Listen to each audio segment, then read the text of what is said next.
cette place de grands hommes, la seule émission qui vous donne l'autorisation de réfléchir à haute voix. Oui, la seule émission qui vous donne l'autorisation de réfléchir à haute voix, parce qu'ici, nous venons pour réfléchir, ici, nous venons pour parler un peu des concepts.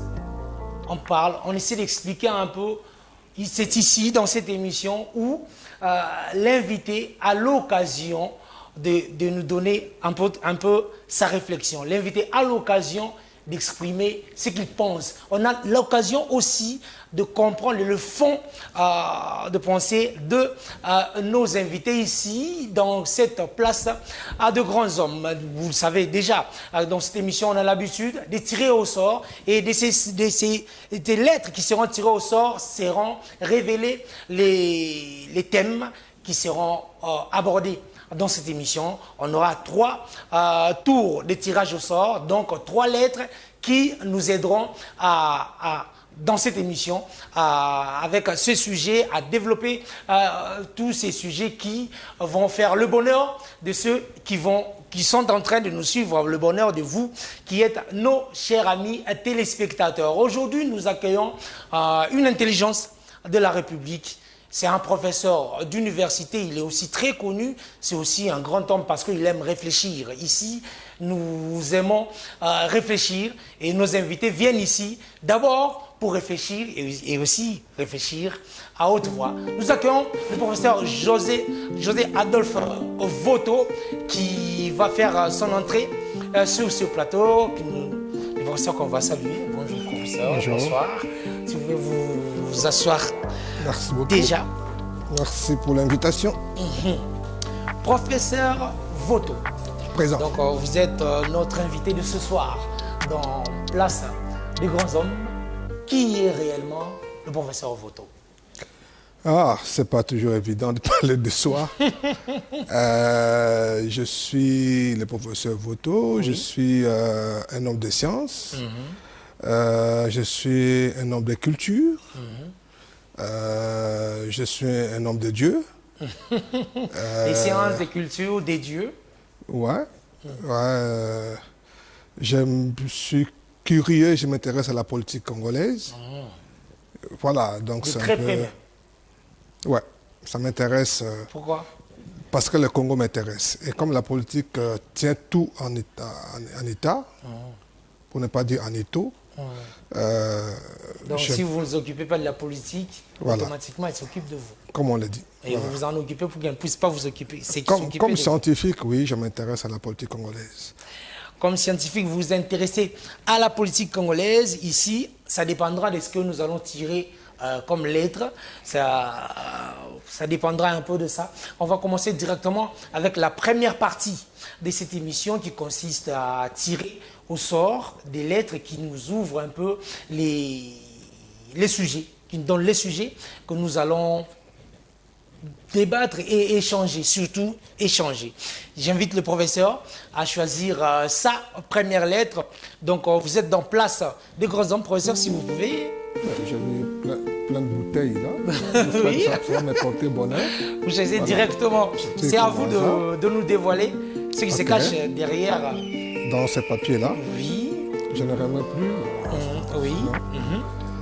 Alors, oui. C'est la lettre E. La lettre E, oui, la lettre E est comme éducation et comme église. Vous êtes un homme aussi des dieux, comme vous l'avez dit. Ouais. Mais et comme élection, oui, et comme élection, c'est à partir des élections que nous avons la classe dirigeante, parce que nous sommes la République démocratique du Congo. Alors, professeur, d'entrée des jeux, avons-nous une classe politique à hauteur de la République démocratique du Congo aujourd'hui? Je manquerais du respect pour la classe politique congolaise si je disais non. Mais je crois que les défis sont tellement grands. Nous sommes dans cette semaine où le relique de Lumumba rentre, pour ne pas dire que Lumumba rentre, 60 ans après. Le reste de Lumumba. Ouais, 60 ans après. Du point de vue de Lumumba, est-ce que Lumumba peut être fier de ce pays? Est-ce que Lumumba peut penser qu'il n'a pas souffert, il n'est pas mort pour rien? Qu'après lui, son sang a contribué à quelque chose? Je ne pense pas. Vous ne pensez pas? Je ne pense pas qu'il serait fier de nous. Pourquoi? De ce que nous, on a fait du Congo 60 ans après. Pourquoi? Vous savez, Lumumba, c'est un fils de l'indépendance. C'est un cas de la colonisation. Et c'est pour ça qu'ils ont demandé l'indépendance. Et donc, quand ils ont demandé l'indépendance, c'était parce qu'ils pensaient qu'avant l'indépendance, c'était la souffrance, c'était le fouet, c'était les emprisonnements, c'était le non-respect de la liberté, c'était la souffrance. Et qu'après l'indépendance, on doit vivre la liberté, l'épanouissement, la prospérité pour un Congo grand et riche. Et mais 60 ans après, je ne pense pas que Lumumba serait fier de ce pays. Mais 60 Je ans ne après, pense pas. on a eu Et donc, 3 la cycles responsabilité revient à la classe politique. On a eu 3 cycles électoraux, on a un parlement. Les élections ne sont pas une fin en soi. Malheureusement. Ce n'est pas une panacée, les élections. Non. Pourquoi? Les élections ne sont pas... Les pays ne vivent pas pour les élections. Malheureusement, on donne l'impression qu'on vit pour les élections. Regardez le budget qu'on met dans les élections congolaises. Ça donne quel résultat? Ça n'a pas de résultat. Mais si on n'organise pas les élections, on n'aura pas la classe dirigeante. Et cette classe dirigeante n'aura pas... Je ne suis pas contre les élections. Mais j'ai dit que les élections ne sont pas une fin en soi. Comme les diplômes ne sont pas une fin en soi. Présomption de connaissance. Voilà.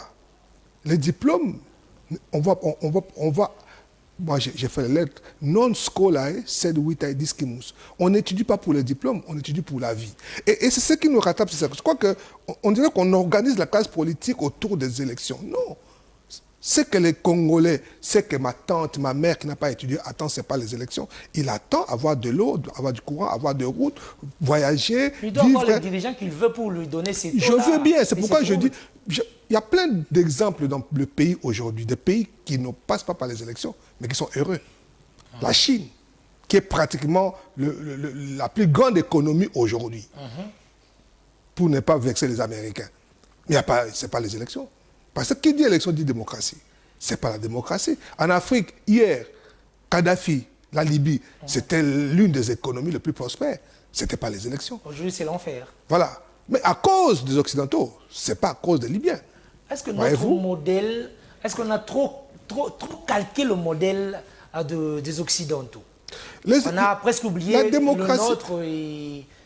Voilà là où il y a le nœud du problème, c'est peut-être ça. Non, je ne suis pas contre la démocratie, je ne suis pas contre les élections. C'est à quoi je m'oppose, c'est de faire des élections une fin en soi. Penser que... ça veut dire quoi? C'est-à-dire que lorsqu'on a fini les élections, malheureusement, vous parlez de 3 cycles électoraux qui donnent toujours des résultats contestés, et finalement, les gens qui viennent au pouvoir suite à des élections contestées, ils passent leur temps à gérer les pouvoirs au lieu de gérer le pays. À justifier leur élection. Voilà. Gérer le pouvoir et non gérer le pays. Il y a une nuance. C'est quoi? Gérer le pouvoir. Gérer le pouvoir, c'est-à-dire gérer les prochaines élections. On a 2018, on a 2006, lorsqu'on a gagné les élections de 2006 et qu'on est contesté, tout ce qu'on fait, c'est préparer les élections de 2011. 2011, on gagne les élections, on prépare les élections de 2018. On est en 2018, lorsqu'on gagne les élections, on ne prépare 2023. Regardez ce qui se passe. Tous les discours sont autour de 2023. Donc, la préoccupation, ce n'est pas construire les routes, ce n'est pas donner l'électricité, ce n'est pas donner le courant et l'eau. C'est moins que préparer les élections. C'est ça la motivation. Et ça, c'est bien dommage. Ça, c'est dommage. Alors, les alliances qui se font et qui se disloquent, et on ne sait pas quels sont les bords politiques ne sont pas vraiment définis. Cette classe politique-là, je reviens encore à cette question-là. Vous la donnez combien sur 10? Bon, je n'en ai pas à côté. Je dis simplement que le Lumumba ne serait pas fier de nous. Donc, je ne pense pas que Mobutu serait fier de nous. Ah, Mobutu, avec tout ce qu'on fait. Mobutu aussi ne serait pas fier de nous. Je ne pense pas que Mouzé, je ne pense pas que Étienne Tshisekedi serait fier de nous aujourd'hui. Je ne pense pas. Je ne pense pas. Mobutu, avec tout ce que nous connaissons... C'est Mobutu qui a créé cette classe politique. Non. Le débauchage, c'est venu avec Mobutu, professeur.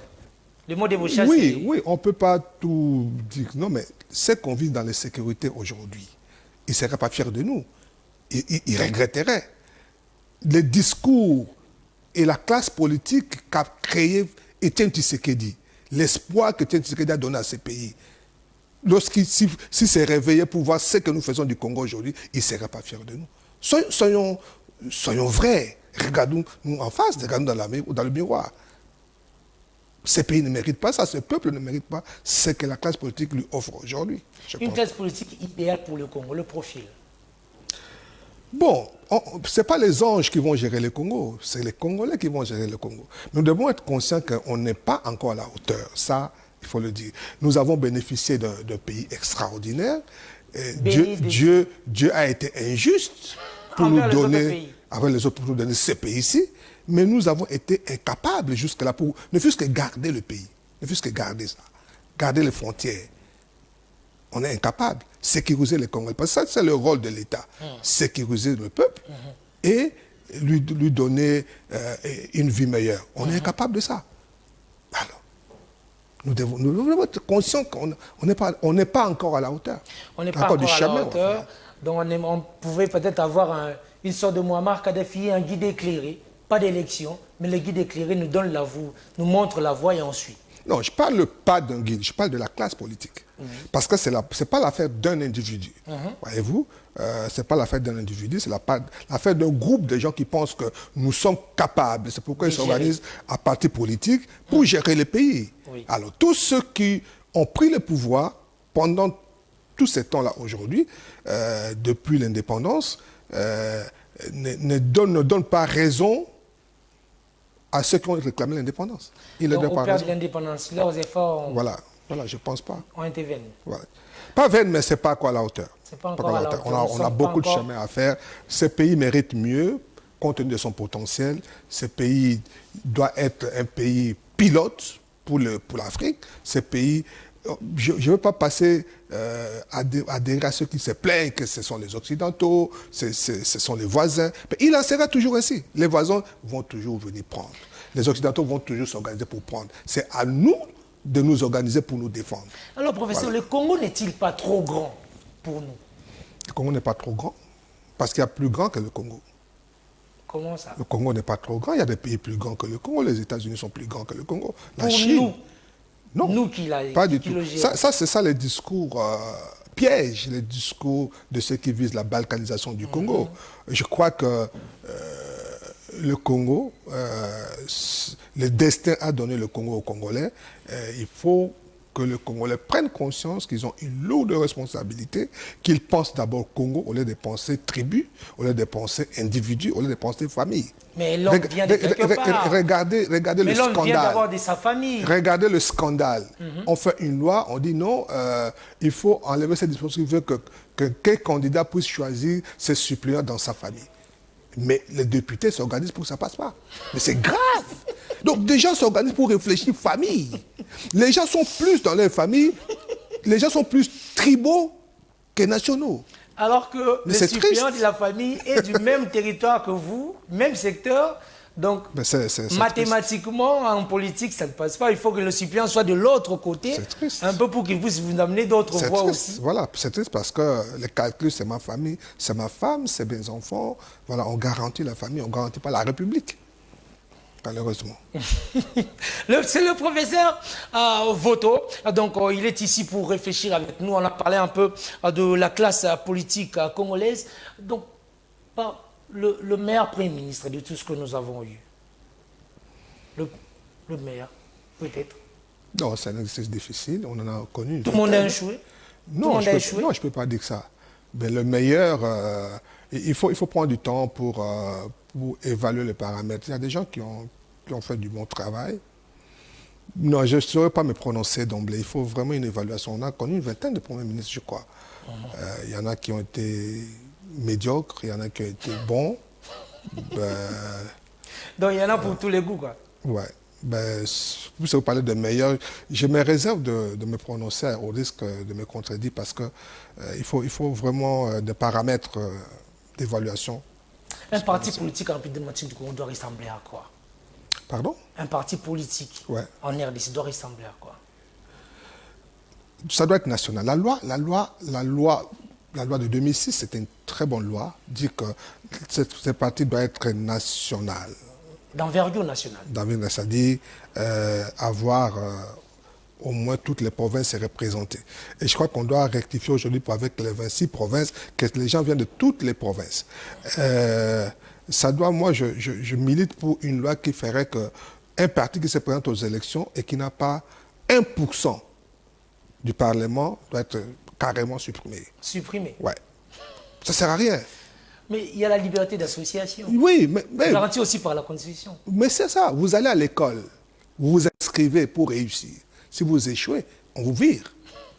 Parce que vous n'êtes pas capable. Vous n'avez pas de niveau. Vous dites que vous êtes parti politique, vous êtes capable de diriger ces pays. Et vous vous organisez en association. Ça veut dire que vous êtes capable de mobiliser les Congolais sur les 26 provinces. Mais si à la fin de l'exercice, vous n'avez pas 5 députés, mais vous devez accepter d'aller joindre les autres, former avec les autres. Le problème, c'est que chacun veut avoir son parti politique. Chacun veut avoir sa télé. Chacun veut avoir sa radio. On a créé le seuil, mais on n'en a pas voulu maintenant. Malheureusement. Moi, je parle ça allait nous créer des grands partis, des plus grands partis politiques. Moi, je ne parle pas du seuil. Je parle des résultats des élections. Si on n'a pas 5 députés, c'est-à-dire 1% des députés nationaux, on supprime les partis. Vous allez adhérer à d'autres partis. Vous avez été incapable de donner 5 députés. Et vous allez diriger le pays comment? Vous allez diriger le pays avec qui? Ce n'est que logique. Oui, ce n'est que logique. La logique de cette émission est que vous, professeur, vous voulez un peu tirer encore une autre lettre qui va nous ouvrir le deuxième sujet. Et on a parlé de la classe politique, c'était la lettre E qui a été E comme élection. On a parlé de la classe politique congolaise. Maintenant, on va prendre une autre lettre. J'espère que ça sera bien qu'avant. C'est la lettre C. C, oui. Donc la lettre C comme la République démocratique du Congo. Et voilà. Professeur, qu'est-ce que le Rwanda nous veut? Qu'est-ce que Kagame nous veut? Kagame veut premièrement votre terre. Nos terres. Deuxièmement, votre or et vos richesses. Et troisièmement, vous contrôlez. Voilà. Et du point de vue du Rwanda, c'est normal. C'est normal. Kagame est dans un petit pays. C'est normal qu'il puisse... C'est normal. Entre les pays, entre les nations, ce sont des intérêts. Et Kagame est à côté d'un pays qui est vachement riche, qui est donc c'est le contraire de ce qu'il a. De ce qu'il a. Il a 50 personnes au kilomètre carré à côté, il y a des terres vides. Voilà. Et donc, avoir la prétention de grignoter ces terrains-là, avoir la prétention, quels que soient les moyens, par le mensonge, par la guerre, par la loi, par c'est ça. Donc, là, vous faites l'apologie des hommes comme Hitler, comme Napoléon. Ça fonctionne comme ça. Entre les pays, même si on dit pays amis, il n'y a pas de pays amis. Pays frères, ça veut dire quoi, pays frères? Non, il n'y a pas. C'est des pays, c'est des voisins, c'est des intérêts. Et l'histoire des humains, l'histoire du Congo a été ainsi faite. Donc, nous rêvions à nous de protéger ce que nous avons, au lieu de pleurnicher qu'on vient nous voler. Donc, Kagame a raison. Par rapport à lui. Par rapport à lui. Kagame ne travaille pas pour le Congo, il travaille pour le Rwanda. Et il le dit tous les jours. Il travaille pour son peuple. Et nous aussi, nous devons travailler pour le Congo et pour notre peuple. Donc c'est nous qui n'arrivons pas à le sécuriser, lui justement. Aussi. Pas la sécurité, nous n'avons pas à nous sécuriser. Les sécuriser aussi avec les FDLR. Non, ça c'est un faux discours. C'est un prétexte. C'est un prétexte. C'est un prétexte. Mais les FDLR qui sont venus ici, ils avaient quel âge? C'était des militaires. 94. Ouais? En 94, donc le FDLR un militaire qui avait 30 ans, aujourd'hui il a 55 ans, est-ce qu'il peut faire la guerre? Aujourd'hui, il laisse les vieillards. Donc c'est faux. C'est un bon prétexte. Et la solution, c'est quoi? Garder le FDLR. On lui demande de faire revenir les FDLR au Rwanda. Il dit non, c'est des génocides, ils ne peuvent pas rentrer. Mais il préfère venir les chercher au Congo. Mais la faiblesse, c'est nous. Et ce que j'ai dit, Kagame a le droit, c'est donc le droit de venir chercher les FDLR sur le territoire. Nous n'avons pas le droit d'aller chercher nos M23 là-bas. Nous, on se prive le droit. Ce n'est pas qu'on n'a pas le droit. Nous sommes incapables de poursuivre les M23 sur le territoire rwandais. Ce n'est que logique. Si le FDLR, puisqu'ils sont congolais, on dit qu'ils sont congolais. Les M23. Les M23. Si on dit qu'ils sont congolais et qu'ils attaquent le Congo, donc on a le droit de poursuite. On a le droit de poursuivre. Mais puisque vous parlez de gouvernement, j'ai vu autant de gouvernements qui ont défilé depuis 2000, depuis 1997 jusqu'à aujourd'hui. Aucun gouvernement n'a demandé, aucun président de la République n'a demandé aux forces armées congolaises de rentrer chercher l'ennemi là où il est. Pourtant, je me souviens toujours, Mouzé a dit, la guerre doit rentrer d'où elle est venue. Cette guerre-là n'a toujours... célèbre du musée. Oui, et cette guerre-là n'a toujours pas eu lieu. Voilà pourquoi on en est là. Il faut que cette guerre ait lieu. Tant que cette guerre n'a pas lieu, le Rwanda se permettra. Les gens attendent que Kagame meure. Il y aura un autre Kagame qui va continuer à venir chercher au Congo ce qu'ils veulent et rentrer. Alors, Kagame a eu 800 000 bons. Selon lui, 800 000 bons chez lui.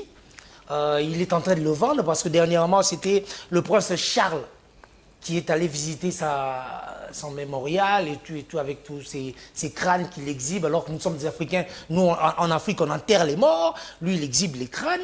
Mais nous, on a fait plus grand score.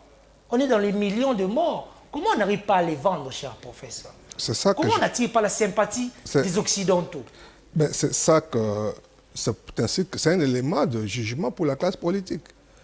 Nous sommes incapables de plaider en faveur de nos morts et de notre peuple.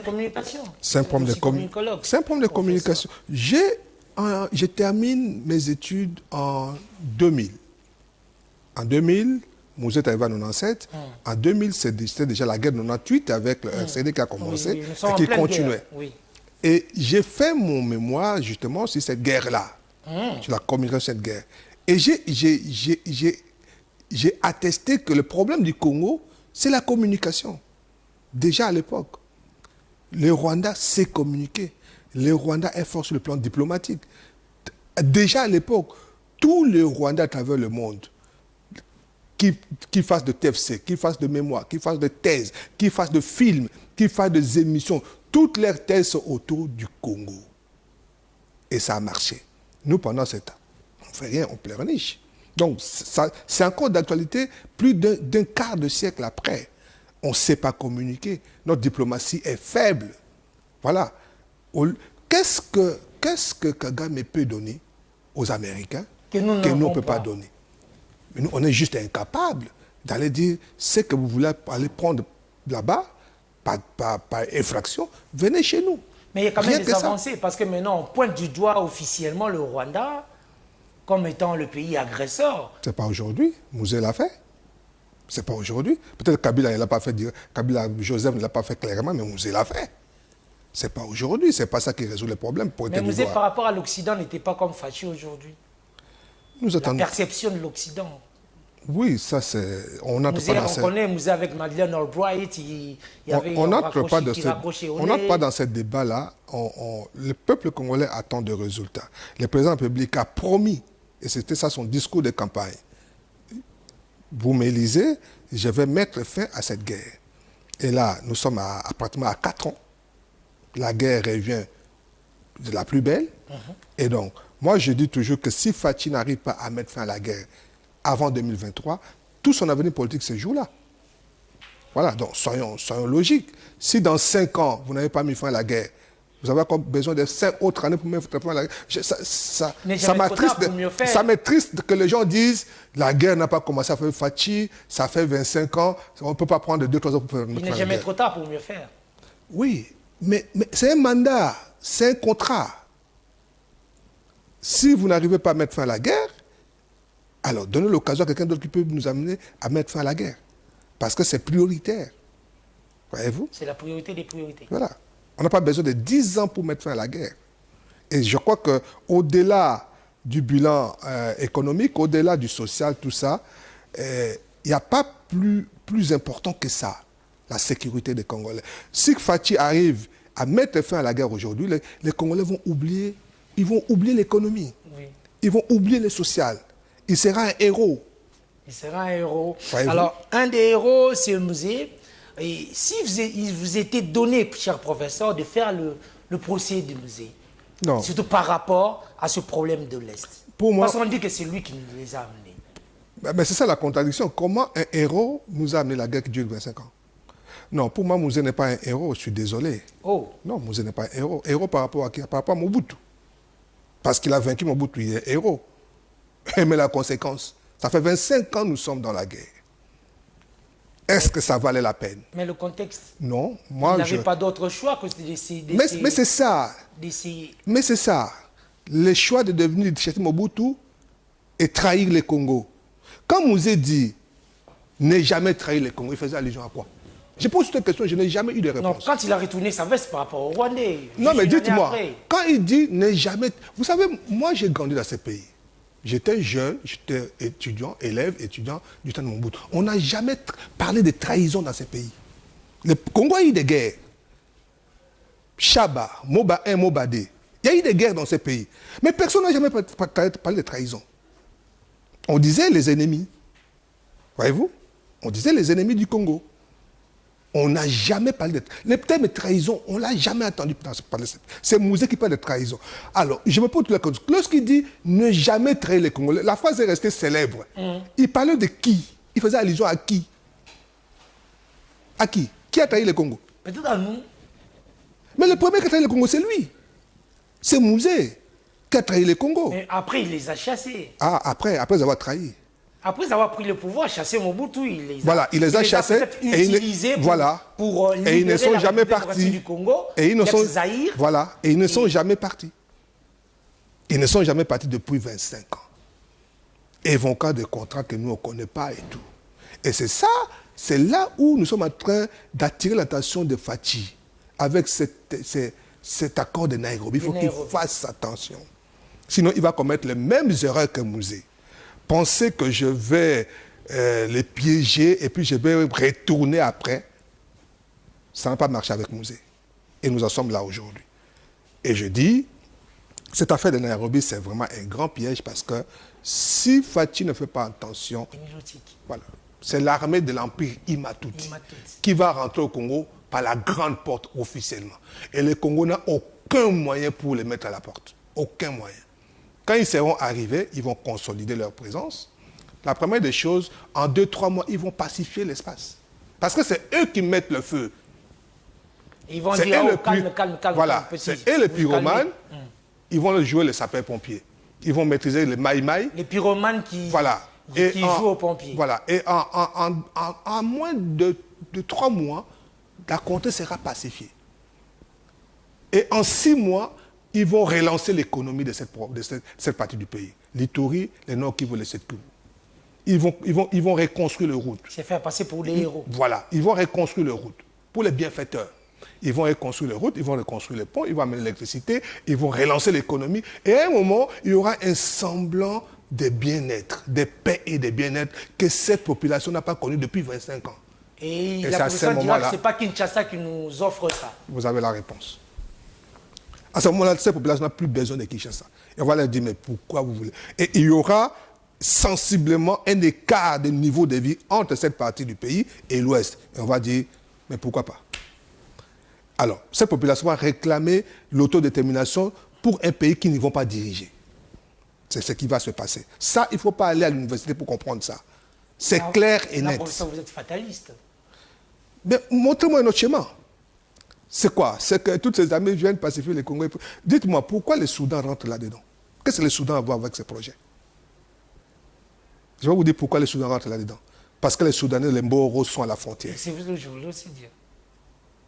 Ils sont à la frontière, ils ont besoin d'espace. Le président tanzanien l'a dit, vous l'avez suivi, qu'il y a un grand espace au Congo. Nous devons nous déployer au Congo, nous préparer nous déployer au Congo.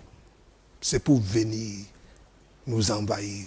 Alors la solution, voilà. Parce que vous avez peint un tableau très noir. La solution, c'est le phare d'essai. Il faut qu'il y ait moi-même une sorte de lueur d'espoir. La solution, c'est le phare d'essai. Il faut une armée forte. La solution, c'est mobiliser les jeunes. Les Rwandais l'ont fait. Quand ils se sont retrouvés en exil, ils se sont organisés avec une armée. C'est Museveni. Ils sont rentrés dans leur pays, même s'ils ont chassé une partie des Rwandais. Il n'y a pas deux solutions. La solution est militaire. Il n'y en a pas deux. La diplomatie n'a pas marché. Le monde est contre nous. C'est le monde entier contre nous. Mais c'est notre pays. C'est nous qui sommes David. Et c'est le Rwandais et Goliath parce que c'est l'arbre qui cache la forêt. C'est notre pays. Le problème de Congolais, c'est quoi? Personne ne veut mourir. Moi, je veux que vous alliez mourir pour que demain, je sois heureux demain. C'est ça le problème. Or, nous sommes près de 100 millions d'habitants, plus de 100 millions. Vous pouvez lever une armée de 100 000 personnes, même de 500 000 personnes. Nous allons tous mourir, nos enfants vont rester pour qu'on reconstruise notre pays. Nous sommes incapables de ça. C'est ça le problème.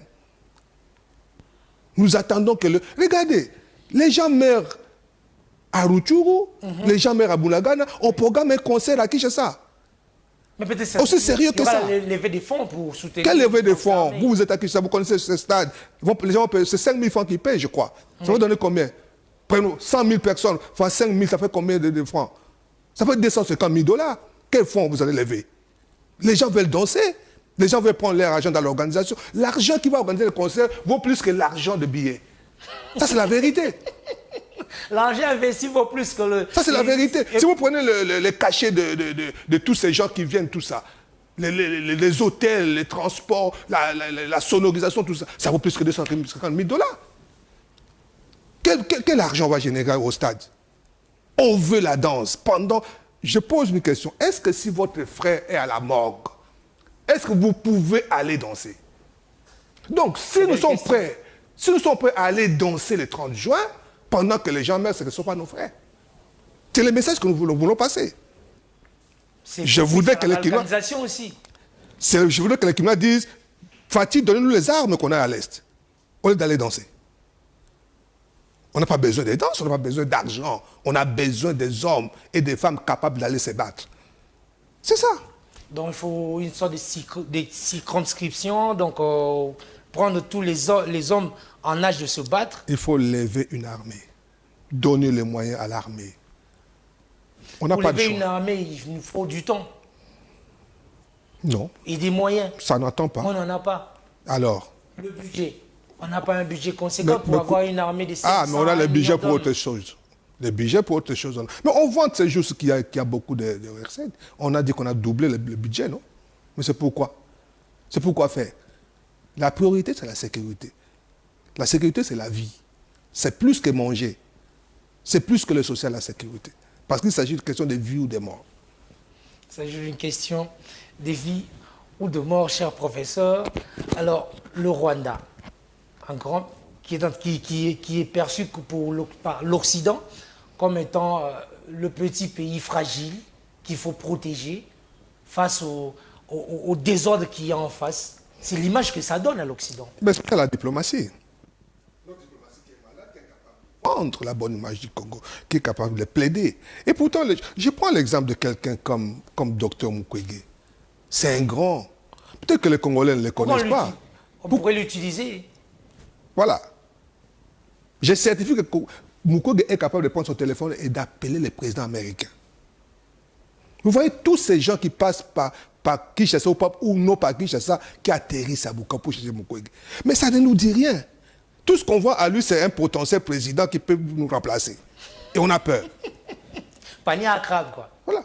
Alors que si on peut le responsabiliser, il a un mandat officiel pour plaider. Il est prix Nobel également. Il peut ouvrir des portes. Il peut plaider. Il peut voir n'importe qui. Mais il le fait. Il peut plaider. Mais il le fait. Mais en privé. Mais je n'ai pas entendu. En privé, c'est différent. C'est différent. On devrait aussi faire comme le Rwanda.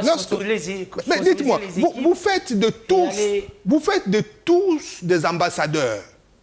Les footballeurs, les musiciens, tout le monde est ambassadeur dans ce pays. Maintenant, il y a Gadjou, il y a Gims qui sont aussi des ambassadeurs. Donc, mais Mukwege n'est pas digne d'être ambassadeur du Congo. Vous parlez au nom du Congo. Vous imaginez ça? Est-ce que nous sommes sérieux? Est-ce que nous sommes sérieux? Il est déjà avant d'être nommé.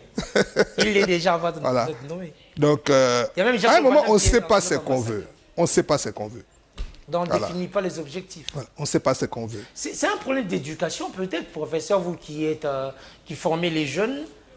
Non, on ne parle pas d'éducation. Nous parlons de l'éducation. Non, on ne parle pas d'éducation. On parle de la classe politique. L'amour du Congo. Je ne parlerai pas d'éducation. On dit que le petit Rwanda qui est en école primaire maintenant, là, il sait déjà qu'il a vocation de dominer la République démocratique du Congo, qu'il y a des terres qui lui appartiennent, qui sont en République démocratique du Congo. À un moment, tout n'est pas négatif. Hein? À un moment, c'était fier d'être Zaïrois. Il était fier d'être Zaïrois. Zaïrois. Et je crois que ça reste quelque peu. Les Congolais, si vous parlez avec les Congolais, en dépit de toutes ces défaites, ils sont très conscients, ils aiment leur pays. Ils ont l'impression qu'ils sont supérieurs, Congo et Lokamakazi. Même en football, même si ce ne prépare pas football, ils pensent qu'ils peuvent gagner, même sans entraînement. Des solutions miracles. Donc, ils aiment leur pays, ils aiment. Mais le problème, c'est que c'est la classe politique. C'est la classe politique, la classe dirigeante qui doit piloter, qui doit entraîner les Congolais pour faire des exploits. Je crois que ça va venir. La classe dirigeante qui doit piloter, et vous pensez que ça doit venir. On va prendre la troisième lettre, troisième tirage. Au sort, chers amis, je vous rappelle que nous sommes avec le professeur José Adolphe Voto. Je vous invite déjà à prendre. Donc, c'est dans Place à des grands hommes, cette émission qui donne à nos téléspectateurs, à nos invités, donc la possibilité ou le droit de réfléchir à haute voix. Donc là, ce sont les fronts à ses pensées à lui. On va tirer la troisième lettre. La lettre, c'est la lettre N. Lettre N, oui. N comme nation, oui. N comme nationalisme. Aujourd'hui, tout le monde, professeur, tout le monde se dit nationaliste. Qui doit-on appeler nationaliste? Celui qui pense nation, comme Lumumba.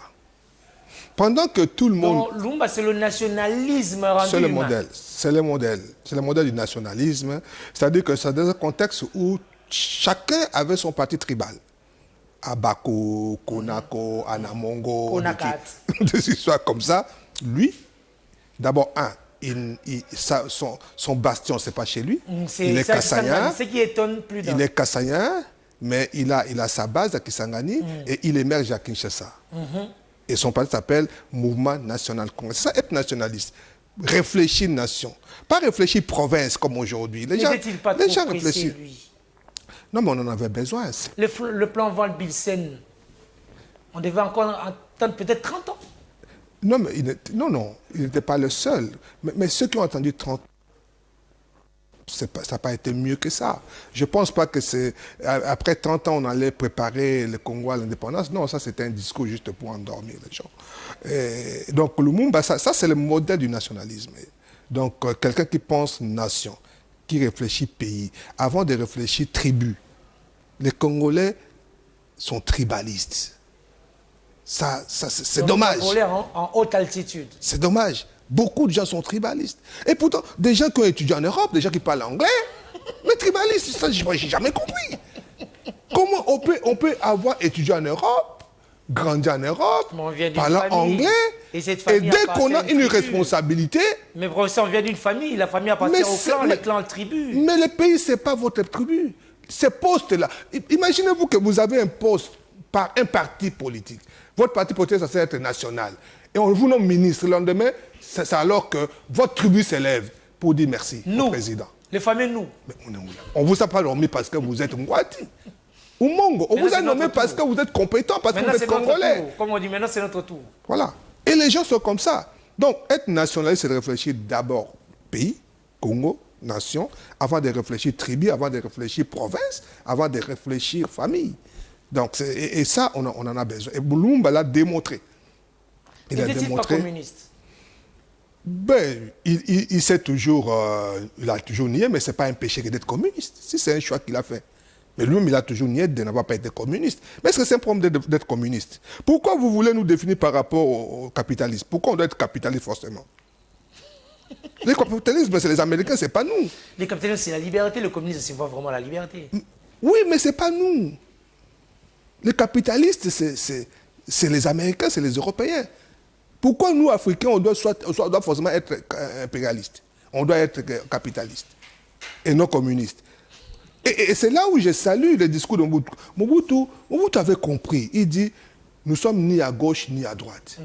Alors qu'il était avec les Américains. Mais son problème, c'était de tirer son épingle du jeu. Comment il faisait pour être en même temps avec les Américains et avec les Chinois? Comment il faisait? Sans avoir de problème avec les Américains. Il a fait. Et c'est pourquoi je dis, aujourd'hui, on a un problème de compétences. On est capable de faire ça. Mobutu allait en Chine librement. La même armée de Mobutu était formée et par les Américains, par les Belges, par les Français, par les Chinois, par les Coréens. Et ça passait. C'est ça que nous devons faire. La guerre de l'Ukraine, ce n'est pas notre guerre. On n'a rien à foutre avec l'Ukraine. On n'a pas à choisir entre les Russes et les Américains. Nous choisissons où nous devons nous retrouver. Avec qui nous devons travailler pour nous retrouver, c'est tout. Nous choisissons où nous devons nous retrouver. Chers amis téléspectateurs, maintenant on arrive à la dernière phase. Les bonnes choses ne durent jamais, c'est la dernière étape de notre émission. Je vais d'abord, après ça, on prend l'instant télé et puis nous revenons. C'est l'instant télé, je me lève pour le professeur. Je veux vous inviter à venir me rejoindre ici. Nous avons notre télé. Ouais, la meilleure des télés. Je vais zapper un peu, ici. Oui. Tu veux là? Oui, oui. Ça vous rappelle quoi? Beaucoup de choses. Comme quoi? Comme à l'époque, le courant est parti. Et quand le courant est parti comme ça, c'est moi qui étais chargé d'aller charger la batterie. Pour qu'on ne puisse pas la rater. J'ai dit choc. J'ai dit choc. Et sur l'OZDRT. l'OZDRT. C'était l'unique chaîne. L'unique chaîne. J'ai dit choc.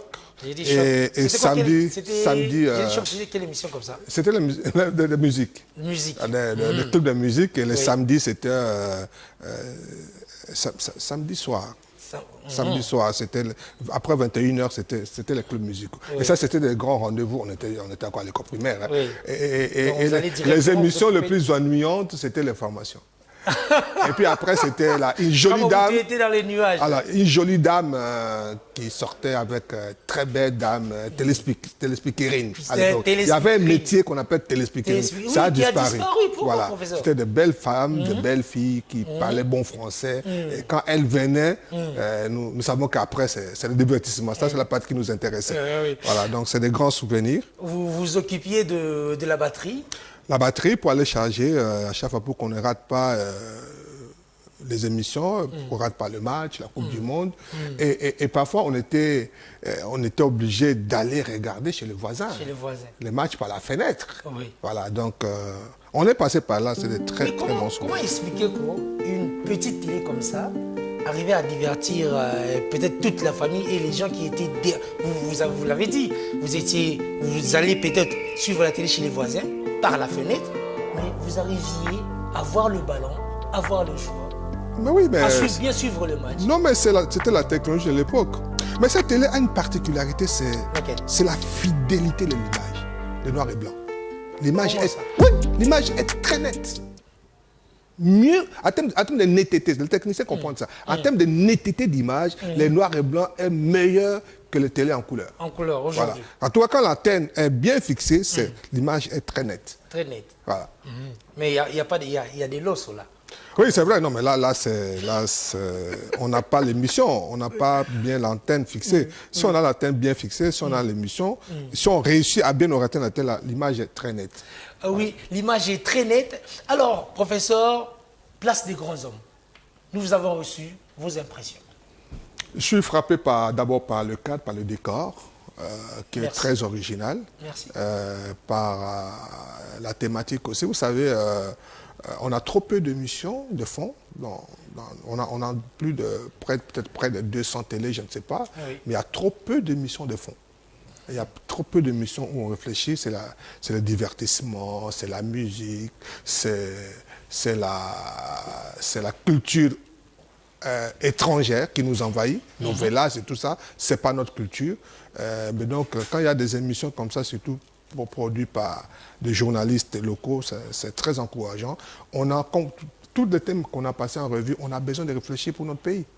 Nous n'avons pas le temps à la distraction aujourd'hui. On n'a pas le temps d'aller au stade, danser avec les Wényi. Non, je crois que s'il y a priorité, on doit prendre le temps de travailler, de réfléchir, de trouver des solutions. On aura tout le temps pour danser. Quand ça ira mieux. Quand ça ira mieux. Voilà. Alors, on n'a pas assez de temps. Est-ce qu'on peut avoir notre livre d'or pour le professeur, pour qu'il puisse marquer sa présence? Ce sont les aléas du direct, hein, excusez-moi. Donc, ce sont les aléas du direct, cher professeur. La télé peut aussi servir de table. C'est un plaisir. Oui. Donc, le professeur est en train de marquer un peu, oui, ici, la page c'est mieux, de marquer un peu d'une manière indélébile parce que les paroles s'envolent, mais les écrits restent, comme on dit. Donc, nous avons reçu pour vous le professeur José Adolphe Voto, qui est professeur d'université et aussi un libre penseur. On peut vous appeler ainsi aussi. Si vous le voulez. Libre penseur qui a été avec nous, qui a réfléchi avec nous dans cette émission. Merci à vous tous qui nous avez suivis. Merci à la grande équipe technique de cette place de grands hommes, l'émission qui vous donne l'autorisation de réfléchir à haute voix. Vous aimez réfléchir. Voilà. Vous aimez réfléchir.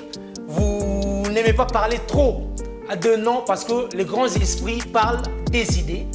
Vous êtes un grand esprit. Cet espace vous est réservé. Vous n'avez pas lu? Je suis venu, j'ai vu, j'ai aimé. Bon vent à cette émission, signé le professeur José Adolphe Voto. Donc, je rappelle, je relis, je suis venu, j'ai vu et j'ai aimé. En tout cas, comme Veni Vidi Vici.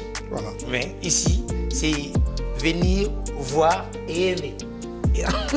Pas vaincre, mais... Pas vici, vici, vici. Pas vici, comme disait vici. quelqu'un. Donc, merci à vous, professeur. C'est moi qui vous remercie de l'invitation. Merci beaucoup. Voilà.